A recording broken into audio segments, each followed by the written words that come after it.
नमस्कार, मैं भारत पंचवाल स्वागत करता हूं आपका राजीव टाइम्स में। ये रुक करते हैं मध्य प्रदेश से जुड़ी अहम खबरों की और जो पहलगाम और ऑपरेशन सिंदूर से जुड़ी हुई है। मुख्यमंत्री डॉक्टर मोहन यादव ने कहा है कि वह दृश्य अपने सामने दिखाई दे रहा है जिसमें यशस्वी प्रधानमंत्री श्री मोदी ने कहा था कि हर वह स्थान और हर वह व्यक्ति जो भारत की तरफ गलत निगाह से देखेगा उसे मिट्टी में मिला देंगे। ये परिणाम सबने देखा है। मेरी अपनी ओर से प्रधानमंत्री श्री मोदी जी को आतंकी खात्मे के जबरदस्त प्रहार की कोटि कोटि बधाई। हमारे रक्षा मंत्री, केंद्रीय मंत्री, गृह मंत्री, सरकार और सभी को मैं बधाई देना चाहता हूं। सच में यशस्वी प्रधानमंत्री जो कहते हैं वो होता है और हमारी सेना भी जगत जननी माँ जगदम्बा नवदुर्गा के समान अपनी शक्ति संपन्न है, जो दुश्मनों से निपटने में सक्षम है। पाकिस्तान के 9 ठिकानों पर, आतंकवादी स्थानों पर जो भारतीय सेना ने मुंह तोड़ जवाब दिया है, वो पूरा देश गौरवान्वित है, पूरा देश आनंद में है। और ऑपरेशन सिंदूर इस नाम से ही स्पष्ट है। सिंदूर पे हाथ लगाने वाले, गलत निगाह दौड़ाने वाले ऐसे लोगों को जिस ढंग से भारतीय सेना ने अपने इस ऑपरेशन का जवाब दिया, वो दृश्य हमको अपने सामने टीवी पे दिखाई दे रहा है, जिसने हमारे उस इरादे को मजबूत किया जिसमें यशस्वी प्रधानमंत्री ने कहा था कि हम हर वो स्थान और हर वो व्यक्ति जो भारत की तरफ गलत निगाह से देगा उसको मिट्टी में मिला देंगे। ये परिणाम सबने देखा है। मेरी अपनी ओर से यशस्वी प्रधानमंत्री को आतंक के खात्मे के इस जबरदस्त प्रहार की कोटि से बधाई। हमारे रक्षा मंत्री, हमारे गृह मंत्री, हमारी सारी सरकार और इस अवसर पर पूरे भारतवासी जिनने एकजुटता के साथ ऐसे पहलगाम के हमले में जिस प्रकार से एकजुटता दिखाई थी, सबके लिए गौरव की बात है। और हम सब अपनी सरकार यशस्वी प्रधानमंत्री के नेतृत्व में चट्टान की तरह खड़े हैं। मध्य प्रदेश भी उन राज्यों में से जो यशस्वी प्रधानमंत्री के इशारे पे जो वो चाहेंगे जैसा वो करेंगे। सरकार कदम से कदम मिलाकर उनकी हर स्थिति में, हर पल, हर समय साथ है। हमारे देश के दुश्मनों को इस वक्त सिखाते हुए दुनिया के अंदर भारतीय वीरता का जो परचम लहराया है, वाकई ये बीती रात हमारे गौरवशाली दिन है, जिसमें कोई किसी व्यक्तिगत किसी को जनहानि में ना कष्ट हुआ है, ना किसी सेना से कोई झंझट हुई है। लेकिन जो आतंकवादी और उनके अड्डों पे जो घर में घुस करके जो हमला किया है, वाकई वो हम सबकी 56 इंच के सीने को करने के समान घटना है। मेरी अपनी ओर से बधाई। इंदौर पाकिस्तान पर हुए एयर स्ट्राइक पर मंत्री कैलाश विजयवर्गीय ने कहा, भारत ने संदेश दिया है कि दिलबर के दिल दिलदार है, दुश्मन के लिए तलवार है। मैदान में यदि हम डट जाएं तो मुश्किल है कि हम पीछे हट जाएं। एक बहुत बड़ा संदेश है। हम भारतीय सेना को सैल्यूट करते हैं और भारत के प्रधानमंत्री ने फिर बता दिया 56 इंच का सीना है। गृह मंत्री अमित शाह जी और रक्षा मंत्री राजनाथ सिंह का अभिनंदन करता हूं। हमें हमारी सेना पर गर्व है। भारत ने संदेश दिया है, दिलवर के लिए दिलदार है हम, दुश्मन के लिए तलवार है हम। मैदान में अगर हम डट जाएं तो मुश्किल है कि पीछे हट जाएं। एक बहुत बड़ा संदेश है। हम भारतीय सेना को सैल्यूट करते हैं और हमारे देश के प्रधानमंत्री जी ने फिर बता दिया कि 56 इंच का सीना है। मैं प्रधानमंत्री जी, गृह मंत्री अमित शाह जी और रक्षा मंत्री राजनाथ सिंह जी का अभिनंदन करता हूं और हमें हमारे देश की सेना पर गर्व है। सर, चाइना इसका विरोध कर रहा है और इजराइल सपोर्ट कर रहा है। भारत द्वारा पाकिस्तान पर की गई एयर स्ट्राइक पर मध्य प्रदेश विधानसभा में नेता प्रतिपक्ष मोहन सिंगार की प्रतिक्रिया सामने आई है। सारे जहां से अच्छा हिंदुस्तान हमारा। हमें हमारी इंडियन आर्मी पर गर्व है। हम अपनी सेना के शौर्य और पराक्रम को नमन करते हैं। आज पूरा देश सेना के साथ चट्टान की तरह खड़ा है और पूरा विश्व आतंकवाद के खिलाफ भारत के इस निर्णय में उनके साथ है। सारे जहां से अच्छा हिंदुस्तान हमारा। हमें हमारे देश पे गर्व है, हमें हमारी इंडियन आर्मी पे गर्व है। यही इंडियन आर्मी ने जिसने पाकिस्तान के 2 टुकड़े किए थे 1971 के। यही इंडियन आर्मी हमेशा हमारे को एक ताकत देती, संबल देती देशवासियों को।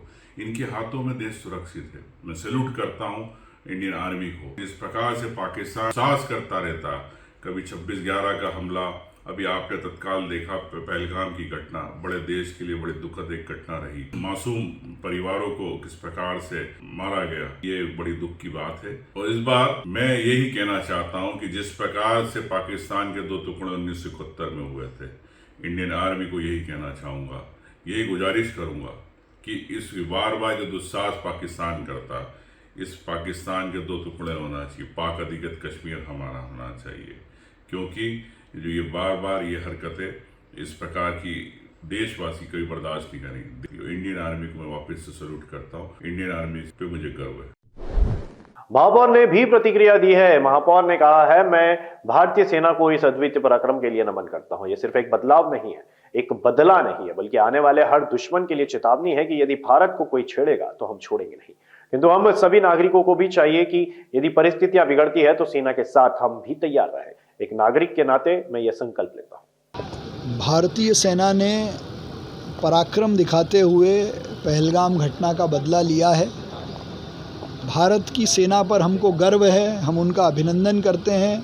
देश के यशस्वी प्रधानमंत्री के नेतृत्व में देश की माताओं बहनों का सिंदूर उनके सामने उजाड़ने वाले लोगों को सबक सिखाने का काम ऑपरेशन सिंदूर से भारतीय सेना ने करके बताया है।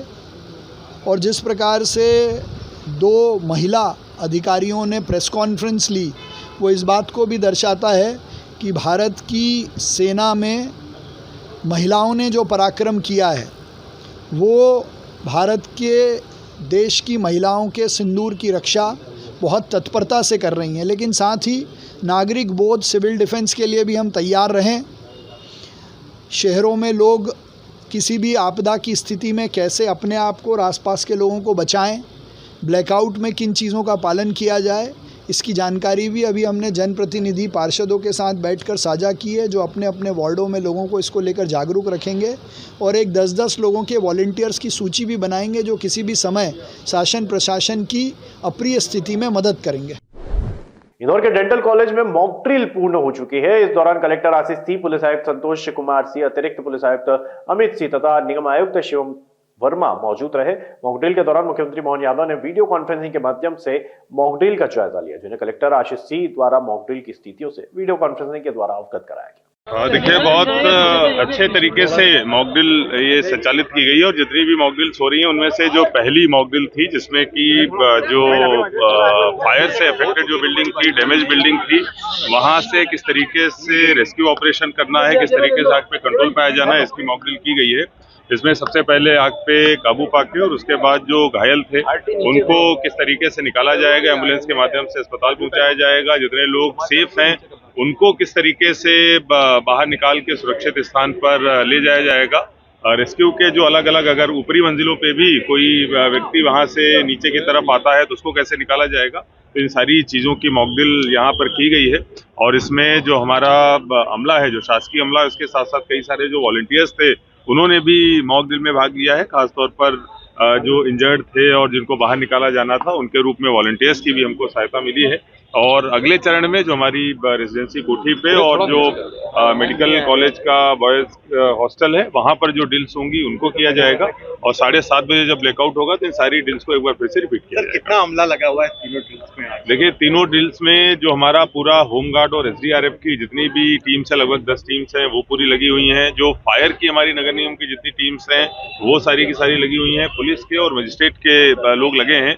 लगभग मुझे लगता है कम से कम अगर सभी जगहों पर जिले में, महू में भी ड्रिल चल रही है तो कम से कम 1000-1500 के आसपास हमला इसमें अभी काम कर रहा है। जो हालात बने हैं उसके देख के लगता है हम किसी भी इमरजेंसी के तैयार हैं। ये केवल सिविल डिफेंस के लिए प्रिकॉशनरी मेजर के लिए चीज की जा रही है और इससे किसी तरीके के कयास लगाने का या फिर किसी तरीके का और मुझे लगता है कि अफवाह फैलाने वाली चीज नहीं होनी चाहिए। केवल हमारी प्रिपेयर्डनेस है जिसके लिए सारी चीजें की जा रही है। जो मॉक ड्रिल हमें की जानी है वो हम 4 बजे से करेंगे एक मॉक ड्रिल और फिर हम 7:30 बजे से करेंगे जब ब्लैकआउट पूरा होगा। और इसके लिए तैयारियां पूरी कर ली गई हैं, स्थान हमने चिन्हित कर लिए हैं जहाँ हमको ड्रिल करना है। और इसके साथ साथ जब ब्लैकआउट होगा उस समय 7:30 से लेकर 7:42 पर यानी 7:30 बजे एक लंबा सायरन 2 मिनट का बजेगा जो कि ऊपर नीचे आवाज में जाएगा साइनसॉइडल फॉर्मेट में। उस समय ब्लैकआउट प्रारंभ हो जाएगा और जैसे ही 7:42 के ब्लैकआउट समाप्त होगा तो एक लंबा 2 मिनट का सायरन बजेगा, जिसकी व्यवस्थाएं की जा चुकी है शहर में। उस समय ये ब्लैकआउट समाप्त हो जाएगा। इस समय ब्लैकआउट के दौरान जो मूवमेंट में गाड़ियां रहेंगी उनकी भी हेडलाइट और जो पीछे की लाइट अपनी लाइटें बंद करके उनसे अनुरोध है कि जिस स्थिति में है वहां पे धैर्य और संयम के साथ इन 12 मिनट प्रतीक्षा करें। इस मूवमेंट जो होना है उस दौरान एम्बुलेंस और अन्य आकस्मिक सेवाएं जैसे फायर इत्यादि के लिए जो गाड़ियां जाएंगी उनको इनसे मुक्त रखा गया। तो हम इस प्रकार से अपनी गाड़ियों को खड़ा करें ताकि आकस्मिक सेवाओं के लिए जाने वाली गाड़ियों के लिए किसी प्रकार से कोई बाधा उत्पन्न ना हो। लोगों से ये अपील है कि कृपया अपने अपने घरों में अपने दरवाजे बंद कर लें, खिड़की के पर्दे खींच लें। अगर कोई आकस्मिक स्थिति में आपको रोशनी अगर यूज भी करनी पड़ती है तो उसका कोई हिस्सा बाहर किसी प्रकार की कोई रोशनी या प्रकाश नहीं आना चाहिए। इस प्रकार की व्यवस्था कर लें और धैर्य और संयम के साथ रहें। आपको संबंधित अधिकारी, जो पुलिस अधिकारी या उस क्षेत्र में जो अधिकारी हैं शासकीय, जो गाइड करते हैं, कृपया उसका पालन करें और उस द्वारा हमारा पूरा सहयोग करें। और ऐसे ही लेटेस्ट अपडेट के लिए देखते रहिए राजीव टाइम्स। हम आपको पल पल की खबरें और पल पल के अपडेट देते रहेंगे। धन्यवाद।